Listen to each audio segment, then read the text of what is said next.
এই শূদ্রগণ এদের একটা সময় হরিনাম শ্রবণ করার অধিকারটুকু ছিল না, হরিনাম উচ্চারণ করার অধিকারটুকু ছিল না। দিয়েছে কে? আমার হরিচাঁদ, আমার গুরুচাঁদ।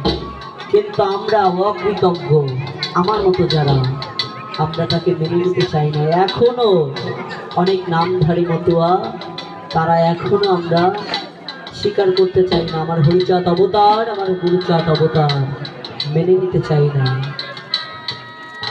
মানে দশরথকে একবার বলেছিল যে দশরথ, নরসিংহ বিভিন্ন পশুরূপেও অবতার এসেছে, আর আমি তো মানব রূপে এসেছি, আমাকে কি বিশ্বাস করা যায় না?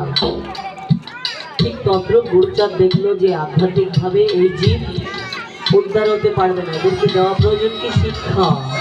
শিক্ষা দ্বারা এই জীব উদ্ধার হতে পারবে। তখন বলল কি, খাও বা না খাও তাতে ক্ষতি নাই, ছেলে মেয়ে শিক্ষা দাও এই আমি চাই। অনন্ত অসীম যদি দেখিবার চাস, ধর্ম নয় আগে তুই শিক্ষা নেবে ভাস। বিদ্যা ধর্ম বিদ্যা কর্ম বিদ্যা কর সার, বিদ্যা ছাড়া এটাকে নাহি উদ্ধার। বিদ্যা গ্রহণ করে হও ধনবান, আচরণে সৎ হও ডাকো ভগবান। তাই বলি ভাই, মুক্তি যদি চাই বিদ্যান হইতে হবে, পেলে বিদ্যা ধন।